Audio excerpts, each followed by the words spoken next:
11th grade, in an ordinary city school. It was March, cold and gray, the kind of month when the wind cuts through your jacket and the streets are covered with wet snow that never melts. We were taking a biology test. Everything was normal. Some whispered, some cheated, others just stared at the clock, counting the minutes until the bell. And then, suddenly the intercom crackled. A voice said, "Attention, lockdown." This is not a drill. At first, everyone just looked at each other. Someone chuckled nervously. We thought it was another practice. We'd had these drills before, and no one ever took them seriously. But this time, the principal's voice was different, tight, trembling. There was something in it. Fear. Our teacher, usually calm and strict, instantly turned pale. "Everyone, away from the windows," she ordered sharply. "Lights off." Phones on silent. The lights went out, and the room sank into dim twilight. Only a faint line of light under the door showed the hallway outside. We crawled between the desks, pressing ourselves to the cold linoleum. I could feel my heartbeat pounding so loud it seemed to echo through the silence. Then, footsteps. Someone ran down the hallway, and fast, heavy steps echoing closer, then a door slamming, and silence, so thick it hurt to breathe. Maybe 5 minutes passed. Then came 3 short knocks on the door. Knock, knock, knock. Our teacher raised a finger to her lips. We froze. "Open the door," a man's voice whispered from the other side. Deep, calm. Not the principal, not the guard. "I'm from the administration," he added quietly. The teacher didn't move. She just stared at the door. Then came a faint, scraping sound, like someone fiddling with the lock. We saw the handle slowly turning, but the latch held. After a few seconds, the steps moved away. No one dared to breathe.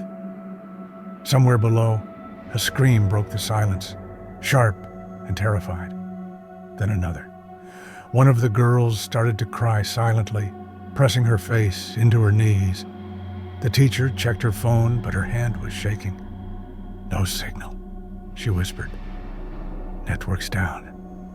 We stayed hidden for what felt like an hour. Sometimes we heard faint footsteps in the hall. Sometimes we only thought we did. It was hard to tell where reality ended and fear began. Then our phones started buzzing. Messages from other classrooms. Someone saw a man with a knife in the old wing. There's blood on the stairs. He's wearing a mask. Each message made my stomach sink lower. Finally, the intercom crackled again. "All clear. Please exit the building through the back." We left one by one. Outside, the schoolyard was filled with police cars. Blue and red lights flashed against the snow. They counted us, asked if we'd seen anyone. Our teacher didn't speak at all. She just stared at the ground, pale and shaking. Later, at home, I read the news. Witnesses said they'd seen a man in black jump the fence and head toward the back entrance. Cameras caught him on video. But then, nothing. He never came out. The footage just stopped. The police searched every corridor, every room. No sign of him. No footprints. No fingerprints. Nothing. As if he'd vanished into thin air. After that day, the school changed. No one laughed during drills anymore. Even the bells sounded louder, sharper. Our teacher quit a week later. She said she couldn't work in a classroom where he stood behind the door. But that wasn't the end. A few weeks later, the night guard, an old man who slept in the lobby, told people he heard footsteps after midnight. He said someone came down the stairs and stopped outside the biology classroom. Then came 3 short knocks and silence. When he checked, No one was there. At first, we thought he was joking. Then someone shared a short clip from the security camera taken that same night. The hallway was empty, lit by a flickering light. The door handle to our classroom twitched just slightly, then stopped. The video was deleted soon after. The principal said, "No need to spread panic." But I remember. I was there. I heard the knocks, 3 short ones, and a whisper from behind the door. "Open it." Years have passed. The school's been closed for renovation, but the building still stands, dark and empty. Sometimes when I walk home late and pass by, I see a faint flicker of light in one of the upper windows, the one that used to be our classroom. And in those moments, I swear I can hear it again. 3 knocks, a pause, a whisper, breathing behind the door.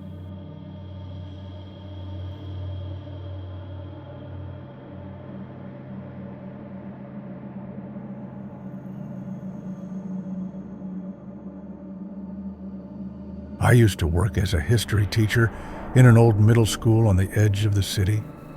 The building dated back to the 1960s. Long corridors, peeling paint, creaking doors, and that hollow echo of footsteps that always made it seem like someone was walking behind you. I had gotten used to it. Every morning, I came early, poured myself coffee into an old thermos, and sat by the window checking papers. From there, I could see the schoolyard, still quiet, before the day began. That day started like any other. The wind outside was sharp and cold, and the students complained that the heating wasn't working again. The classroom smelled of chalk and wet jackets. We had just started a new topic. I was explaining education reforms in the 19th century. When the loudspeaker crackled, "Attention, lockdown. This is not a drill. Everyone stay where you are." At first, I thought it was a mistake. We had lockdown drills regularly. Usually, you just locked the door, pulled the blinds, and waited in silence until it ended. But the tone in the principal's voice was different. There was fear in it, the kind you don't fake. I walked to the door and turned the lock. Click. That sound echoed through the room like a gunshot. The students went silent instantly. I turned off the lights. "Stay away from the windows," I whispered. Darkness filled the classroom. Only a faint red glow from the emergency lamp stretched the shadows across the floor, long and uneasy, like they were moving on their own. For a while, there was complete silence. Then, footsteps, far down the corridor, slow, even. Each step echoed off the walls, getting closer. "I saw a shadow," one of the students whispered, "near the door." I glanced through the narrow gap in the curtain, and yes, there was someone out there. In the dim light of the hallway lamps, a figure moved slowly along the line of classroom doors, gently touching each handle as if checking which ones were locked. I grabbed the only thing that could serve as a weapon, a pair of scissors from my desk. My palms were sweating. My heartbeat was deafening. The footsteps grew louder. Then the shadow stopped. Right outside our door, the handle twitched, then rattled harder. The lock held, but the metal creaked under pressure. Someone near me began to sob quietly. I raised a finger to my lips. Outside there was a dragging sound, as if something heavy was being pulled across the floor. Then silence again, a long, suffocating silence. Minutes felt like hours. Time lost all meaning.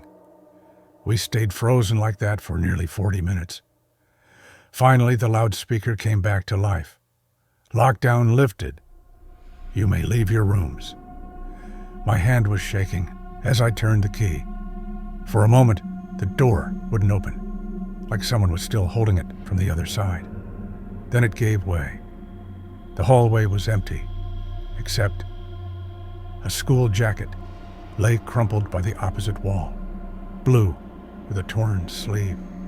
Next to it, a dark smear on the floor, shaped like a handprint.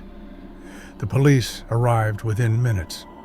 They led us outside and told us not to re-enter the building until it was fully checked.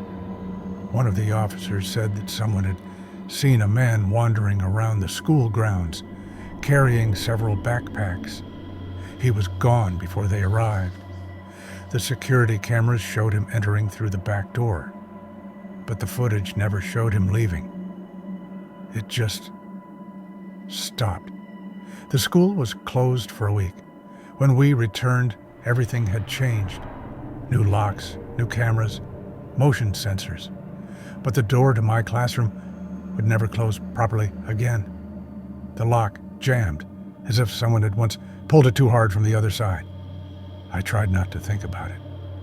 But every morning as I walked in, I felt it, a presence, like someone unseen was standing nearby, watching. Sometimes I caught myself glancing toward the door for no reason. One evening I stayed late, grading papers.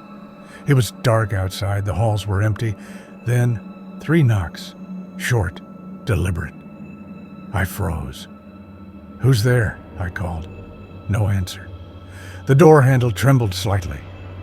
Just a faint movement, enough to make my skin crawl. And then I heard it, breathing, soft, steady breathing, from the other side. I didn't open the door. I just stood there, listening, until the sound faded. The next day I didn't mention it to anyone. What could I say? That someone was knocking in an empty school. A couple of months later, I resigned. Not because of fear, at least that's what I told myself, but because I couldn't stand in front of that class anymore, pretending everything was normal, while the sound of footsteps echoed through the hallway. I never went back. But sometimes, when I drive past a building, I see a faint light glowing in the window of my old classroom. Even though the school's been closed for repairs for years, and sometimes if I stop and listen, I could swear I hear it again. 3 short knocks and a breath right behind the door.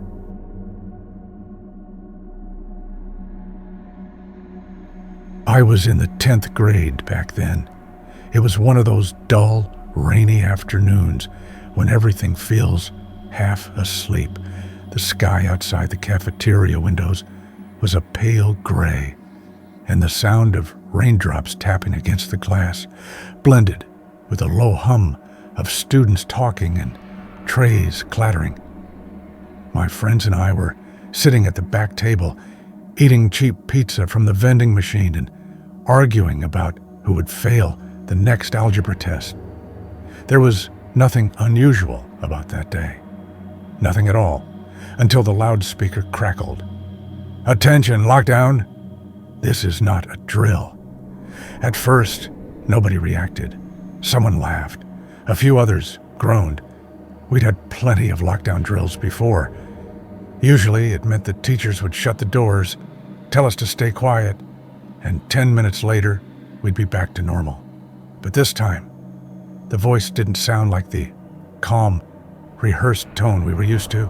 It was shaking, urgent, almost panicked. Then our security guard burst into the cafeteria, waving his arm and shouting for everyone to get down. "On the floor! Now! Move!" The room exploded in noise. Chairs scraping, trays falling, screams, the crash of someone dropping a bottle. I dropped to the floor, crawling under a table with 2 of my friends. The tile felt cold and sticky against my palms. I could smell the pizza sauce and disinfectant. There were dozens of us on the floor, some crying, some whispering prayers.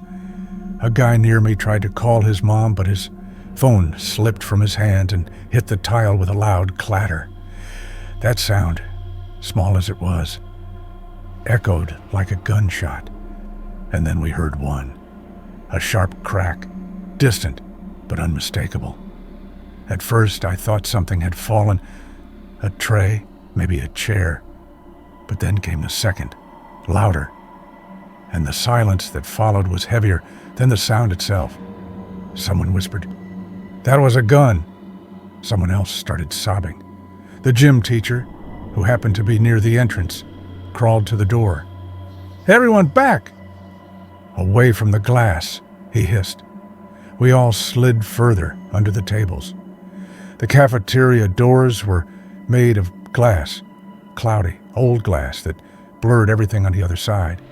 Through it, I saw movement, a shape, a shadow, walking slowly down the hall, tall, steady.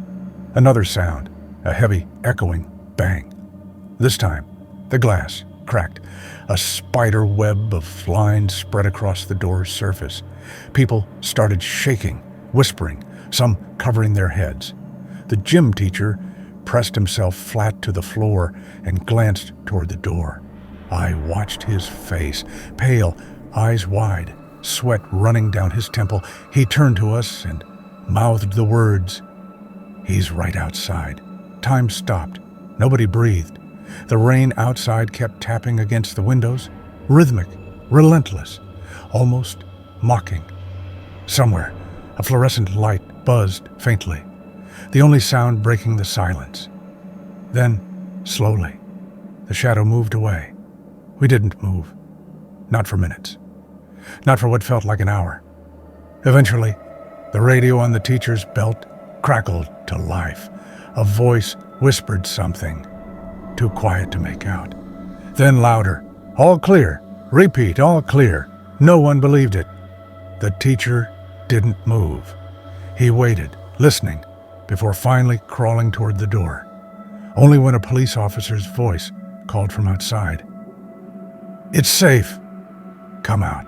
One by one, did we start to rise. My legs were shaking so badly I could barely stand. They led us through the kitchen and out the back, into the pouring rain. Blue and red lights flashed everywhere, dozens of police cars, an ambulance, even a news van already pulling up by the fence. Water ran down our faces and mixed with tears we didn't even realize we were crying. They told us to keep walking, keep our heads down, and not to look back. But of course I did. Through the rain and the flashing lights, I could see the cafeteria windows. Dark now, empty. And for a second, I thought I saw a shape, still standing near the cracked glass. Later that evening, the news spread fast. They said it was a former student, someone who'd been expelled the year before. He'd brought a gun through a side entrance and fired twice into the ceiling near the gym. Nobody was killed. A few people were hurt during the evacuation. Bruises, sprains, panic attacks. But that was it. They said we were lucky. Lucky. That word didn't sit right. Because every time I closed my eyes, I could still hear the sound. That deep, hollow bang that seemed to echo inside my skull. I didn't go to school for a week. When I finally did, the cafeteria looked the same, but felt different. Too quiet, too bright. The glass had been replaced, but I kept staring at it, half expecting to see a crack form again, or a shadow passing behind it. People tried to act normal. Teachers smiled too much. Students whispered less. The security guard stood near the entrance all day like a statue, but no one really laughed anymore. One day, during lunch, someone dropped a tray. It slammed against the floor with a metallic crash. Half the cafeteria screamed. I felt my whole body lock up.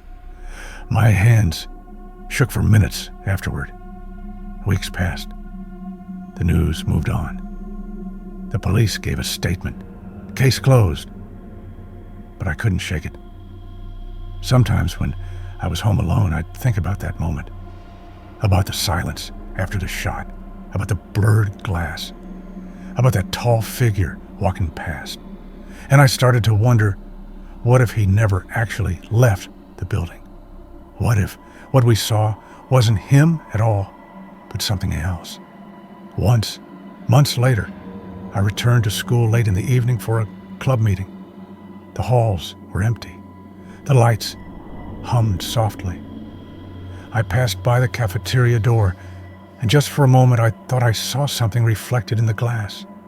A shape, tall, unmoving, standing right where it had been that day. When I blinked, it was gone. Years have passed since then, but sometimes when I sit somewhere quiet, under the soft buzz of fluorescent lights, the faint smell of plastic trays and disinfectant, it all comes back. The sound, the fear, the rain, the sense that someone was just on the other side of the door, waiting. And every time I hear a sudden noise, a door slam, a dropped book, a thunderclap, my chest tightens. For a split second, I'm back there, under the table, listening to the rain, watching that shadow move past the glass. And every time I think the same thing. What if he never really left?